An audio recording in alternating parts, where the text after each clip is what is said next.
Seja bem-vindo, meu nome é Gabriel e vocês estão no canal Pregando Evangelho. E esse vai ser o primeiro estudo do ano de 2023 e já tocando em um assunto que não vai ser agradável para muitos. Mas antes de irmos diretamente ao assunto, nós precisamos recordar algumas coisas que aconteceram nas eleições de 2022, brevemente, meus queridos irmãos.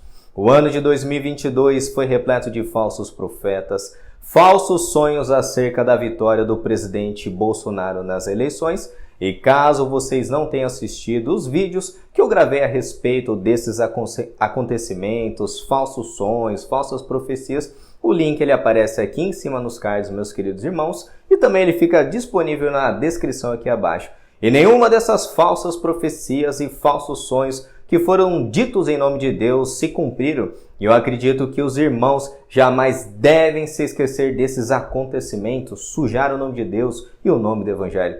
E tendo dito isso, meus queridos irmãos, vamos ler o texto bíblico do nosso estudo. Antes de tudo, pois, exorto que se use a prática de súplicas, orações, intercessões, ações de graças em favor de todos os homens, em favor dos reis e de todos os que se acham investidos de autoridade, para que vivamos vida tranquila e mansa, com toda piedade e respeito. Isto é bom e aceitável diante de Deus, nosso Salvador, o qual deseja que todos os homens sejam salvos e cheguem ao pleno conhecimento da verdade. E o apóstolo Paulo escreveu essa carta para seu discípulo Timóteo quando ele foi liberto da sua primeira prisão em Roma, e o apóstolo tornou a visitar várias cidades para pregar o evangelho, e agora ele estava na cidade de Éfeso. E agora, meus queridos irmãos, observem as palavras do apóstolo Paulo nesse texto que ele escreveu para Timóteo. Antes de tudo, antes de qualquer coisa, cristãos, é como se o apóstolo Paulo estivesse dizendo: eu estou trazendo um assunto muito importante para a igreja.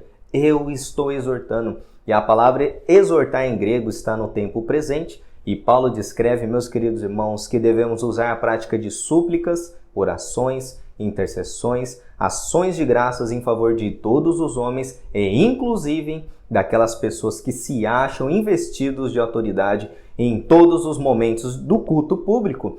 Isso, meus queridos, denota que deve ser algo constante efetuado pela igreja, orando por todos os homens, inclusive por todas as autoridades. E essa prescrição era uma ordem apostólica da maneira correta que a igreja deveria se portar diante do culto público. Ou seja, meus irmãos, faz parte do culto a Deus orarmos por todos os homens e por todas as autoridades. E nesse texto que nós lemos, o apóstolo Paulo ele usa duas palavras que são sinônimos de oração, porém carregam pedidos diferentes. E a primeira palavra, meus queridos, é súplicas. A palavra grega vem de uma raiz que significa desculpar, ser privado ou estar sem alguma coisa. Assim, esse tipo de oração ocorre por causa de uma necessidade. Os perdidos têm uma grande necessidade de salvação e os crentes devem sempre estar pedindo a Deus para atender a essa necessidade. E a segunda palavra, meus irmãos, é muito conhecida, que é intercessões. Essa palavra vem de uma raiz grega que significa cair com alguém, aproximar-se para falar intimamente.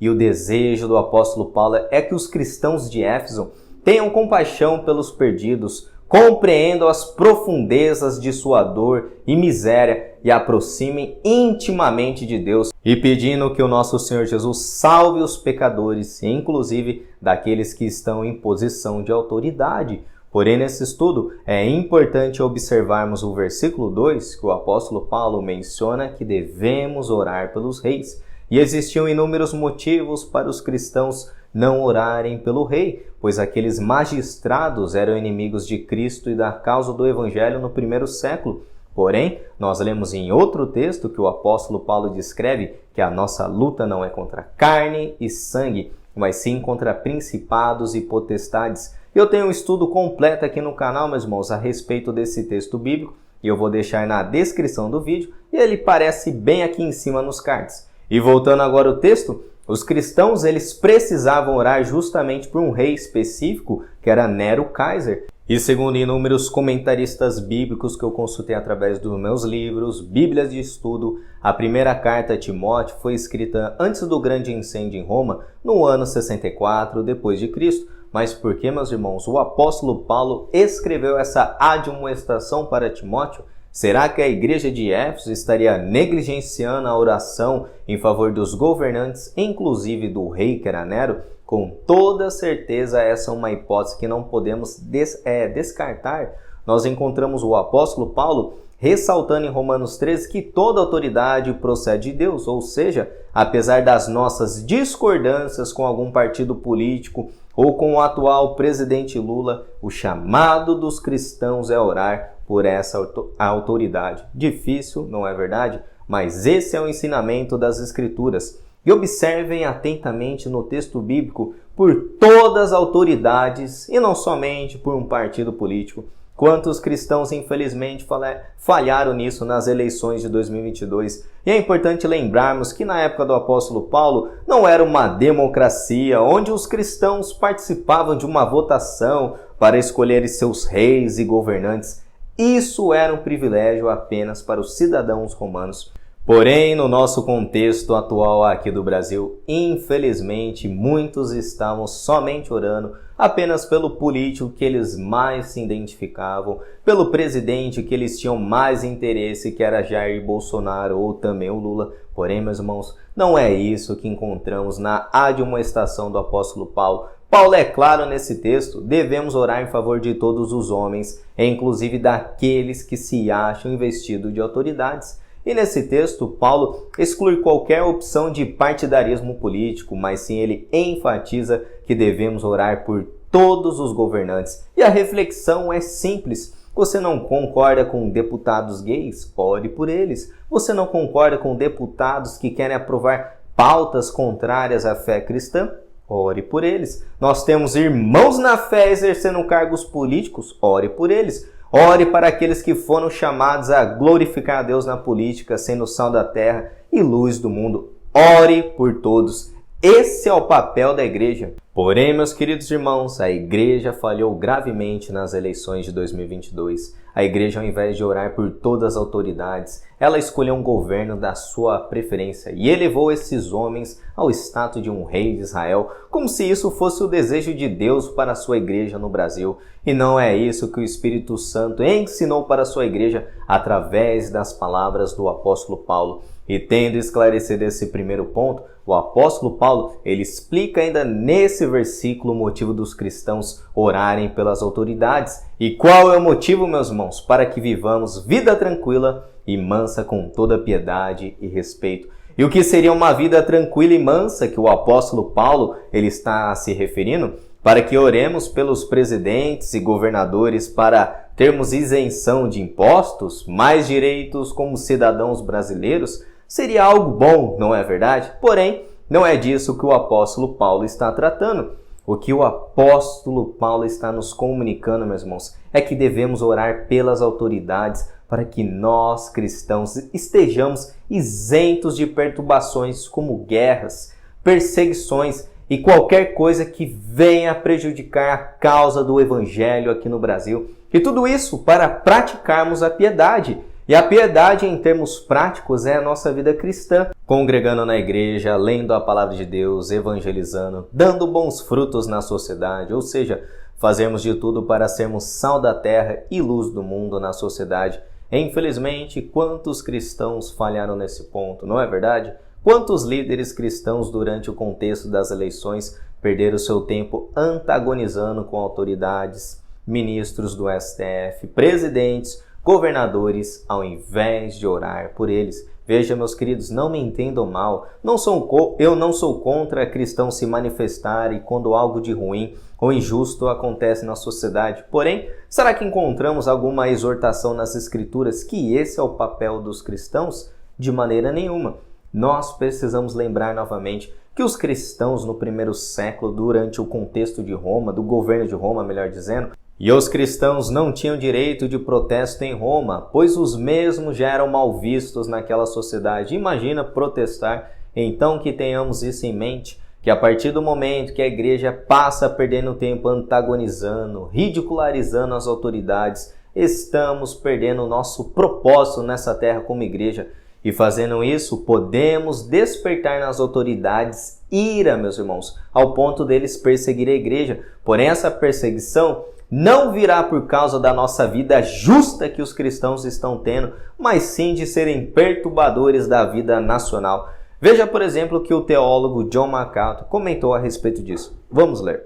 Embora permaneça intransigente em seu compromisso com a verdade, a igreja não deve agitar ou perturbar a vida nacional. Quando a igreja manifesta amor e bondade por todos e intercede apaixonadamente pelos perdidos, inclusive pelos governantes, pode experimentar alguma liberdade religiosa. E para concluirmos esse estudo, vamos ler o verso 3 e 4 desse texto bíblico.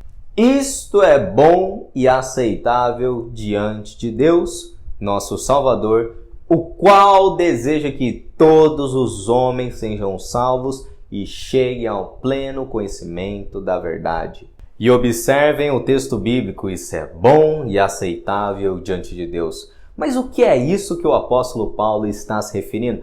Paulo, meus queridos irmãos, está explicando o que ele disse anteriormente, que esse tipo de oração em favor de todos os homens, inclusive para todas as autoridades, é aceitável diante de Deus. E por que aceitável diante de Deus? Porque Deus veio salvar os pecadores, e inclusive os homens que estão na posição de poder em nosso país. E quando nós sabemos que toda a Escritura é inspirada por Deus, então nós podemos confiar no que o apóstolo Paulo está escrevendo como algo, meus irmãos, que está no coração do nosso Deus, que é a salvação de todos os homens. E esse texto bíblico é um excelente teste para os corações duros que não vão levantar nenhuma voz em favor do atual presidente Lula. E eu afirmo nesse estudo, eu não votei no Lula, não sou petista, sou conservador, mas eu também creio que esse homem chegou ao poder novamente pelo decreto secreto de Deus e não cabe a nós, meros pecadores, julgarem os decretos de Deus. É importante lembrar que Deus não vê as coisas como nós vemos, meus irmãos. Isso deveria mudar nosso pensamento a respeito de muitos governadores, presidentes e deputados que não gostamos. E apesar das nossas discordâncias, é o dever. Veja, meus irmãos, novamente eu vou repetir, é um dever para todos os cristãos orarem por todas as autoridades. E não orar por uma autoridade é pecado, pois estamos descumprindo uma ordem clara das Escrituras. E nós cristãos devemos orar em favor dos reis e governantes, porque o coração do rei está na mão do nosso Senhor. E ele pode incliná-la em prol do avanço do evangelho aqui no Brasil. Ou seja, meus queridos irmãos, o nosso Senhor espera que a sua igreja cumpra esse dever, pois muitos benefícios não estão sendo concedidos à igreja porque não estamos orando pelas autoridades. Não podemos esquecer que o mesmo Deus que endureceu o coração de Faraó no Antigo Testamento, moveu o coração de Ciro para libertar Israel da opressão dos babilônicos. Então devemos crer que o coração do presidente está nas mãos do nosso Senhor. E eu gostaria de compartilhar com vocês o comentário do teólogo e pastor João Calvino a respeito desse texto de Timóteo. Vamos ler. Portanto, devemos não só orar por aqueles que já são dignos, mas também pedir a Deus que converta os maus em bons governantes. E eu acredito que o atual presidente Lula, assumindo o país novamente, seja um teste para muitos cristãos. Será que muitos que se consideram cristãos vão orar pelo Lula? Vão orar para que ele tenha um bom governo? Vão orar pelos ministros do Lula? É um tema, meus queridos irmãos, para refletirmos nesse momento de polarização política. E eu creio também que é um momento para os cristãos respirarem, olharem para a palavra de Deus, ao invés de olharem tanto para a Jovem Pan e também da CNN. E eu gostaria de ressaltar novamente que esse é o desejo de Deus, meus irmãos, e não do apóstolo Paulo. Deus requer da sua igreja súplicas, pois esses homens precisam do evangelho. Eles estão mortos em seus delitos e pecados e precisam da salvação. a igreja precisa interceder por eles, tendo compaixão pelas suas almas, sentindo a sua dor e miséria. Assim foi o nosso Senhor Jesus nesse mundo. O nosso Senhor chorou pela miséria de Israel. Ele chorou por aquele povo que um dia o chamou Rei Hosana e posteriormente mandou crucificá-lo. E uma das características de um genuíno cristão, vocês sabem qual que é? O seu choro. Bem-aventurado aqueles que choram. Qual foi a última vez que você chorou pelos seus pecados? Chorou pelos pecados da sua família? Chorou pelo presidente, inclusive por aqueles que você odeia tanto, para que eles sejam salvos e conheçam o nosso Senhor Jesus? E eu acredito que muitos irmãos precisam meditar nesse texto. E daqui para frente serão 4 anos de governo Lula, caso ele não tome impeachment. E o coração de muitos que se consideram cristãos será testado. Que Deus nos ajude, meus queridos irmãos. E esse foi o primeiro estudo no canal no ano de 2023. Um texto bíblico, meus irmãos, que vai testar a fé de muitos cristãos nesse ano de 2023 e nos próximos 4 anos. Se vocês gostaram, deixe o like, porque isso ajuda no crescimento do canal, ajuda no algoritmo do YouTube, indicando esse vídeo para mais pessoas. Caso você é novo no canal, se inscreva e ative uma opção que fica bem aqui embaixo, receber todas as notificações, para vocês serem notificados quando eu postar novos vídeos, análises bíblicas aqui no canal. E caso vocês queiram também contribuir com esse trabalho que eu realizo no YouTube há mais de 6 anos, que Deus toque no coração de vocês e eu ficaria muito grato. E a orientação, meus queridos, ela fica disponível na descrição de todos os vídeos que eu posto aqui no canal. Tendo dito isso, que Deus abençoe todos vocês, meus queridos irmãos, em nome do nosso Senhor Jesus.